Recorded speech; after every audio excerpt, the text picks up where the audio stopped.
Hello and welcome to Efficient Strategy Gaming. Today I'd like to go over the commander selection screen yet again and share with you guys kind of my USA East Coast strategy or how we're going to get there on Generalismus mode. So let's get into it. So I know I've gotten at least 3 or 4 of these commander selection screen videos, and my strategy is evolving and changing as we go along from playing and also from your feedback and your comments. So thank you. I appreciate it. It really helps me and gives me a lot of good ideas of how to play Panzer Corps 2. This strategy is going to be an encirclement prestige heavy strategy. What we're going to do, and a lot of you are going to be cringing at this point, you already see the no overstrength in the Green Army there. You sacrifice XP and overstrengthing for encirclement and prestige. All of your units are replaceable. And I know you guys, like I have been when I'm playing Panzer Corps 2, get very attached to certain units and like to upgrade the XP of the units and overstrength them and make them special and call them different names and really customize like camouflage and everything else. You have to get away from that and open up your mind to this strategy, because you will be making a lot of prestige, and you need 10,000 prestige to make it to USA East Coast. So how can you do that on Generalismus? Well, this is the only method that I think will work on Generalismus, the way to get to USA East Coast, or it's the only method that I think will work. I haven't had one subscriber or viewer tell me a method that they've made it to USA East Coast on Generalismus mode. I haven't been there yet, but I'm telling you, for my success that I already have, I know that this is going to work. So let's go over the strengths and weaknesses and kind of my rationale behind them. First is no overstrength, as I told you before.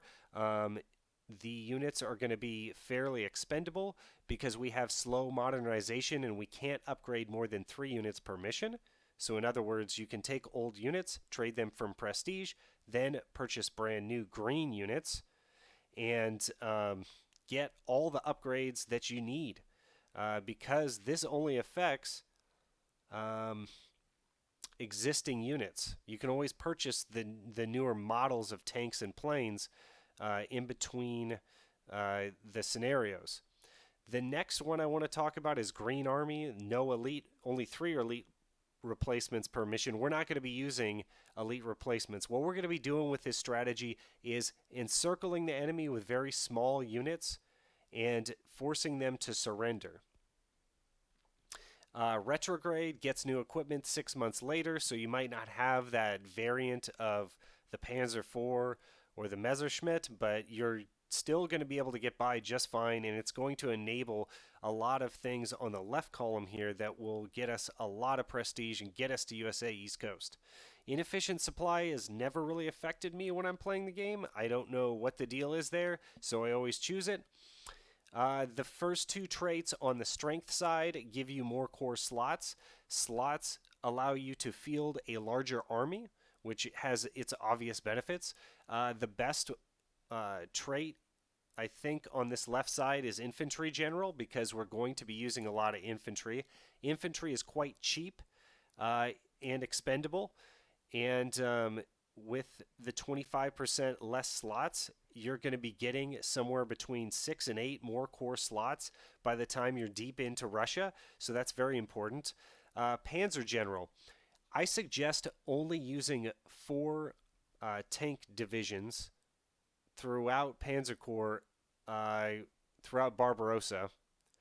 It might be different when we get to USA East Coast. As I said, I haven't been over there yet in Panzer Corps 2, but 4 tank units will give you 4 core slots, so that's going to be useful. You're also going to get the Liberator trait, which gives you 50% more prestige for capturing flags, so that's that farming strategy that we're coming up with here.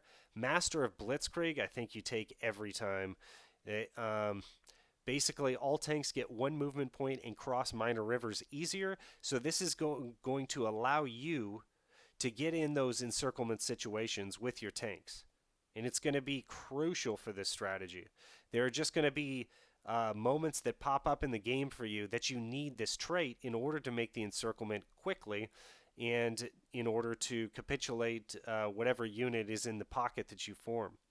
Next is going to be Trophies of War. Get 2x more captured equipment and 2 times more prestige when forcing enemy units to surrender. And this is going to be a real moneymaker for you. Between this and Liberator, if you're really good at making encirclements, you're going to be able to double the amount of prestige that you get from Liberator just because you a fully, like say, infantry division of around 10 strength, you can get about 100 prestige if you make them surrender in a pocket. So if you're surrendering like 10 units, that's 1,000 prestige per scenario. You can see how that adds up quickly, especially in Russia. Flexible command, splitting units does not consume unit slots. Also, any unit can split and merge any number of times in a single turn. So this is more important because we're going to be maxing out our slots, or we are going to field the biggest army that we can every scenario. And now we don't have to worry about leaving open extra slots to accommodate for the splitting that you need to do to encircle the enemy. And the final crucial commander strength is perimeter control, and that is friendly unit in a hex cancels enemy zone of control in that hex. And that basically allows you to move around and encircle the enemy quicker. So if you're, say, trying to encircle this town right here, there's an infantry in the town. You're going to split a unit. That unit's going to be here. It's going to cancel the enemy zone of control in this hex. So the next unit, say there's a unit maybe back here, can move through your own units to an adjacent empty spot where they wouldn't be able to get there before. So it's quite crucial to have perimeter control to use this strategy. As a matter of fact, I would advocate that you'd have to have all these traits exactly as they appear on the screen. So take a screenshot and pause the video if you need to set up your general here. The next video is going to be how to employ this strategy, and I think you'll see how strong the strategy is in the next video. Please leave a like and subscribe if you enjoy this type of content, and I'll see you in the next video.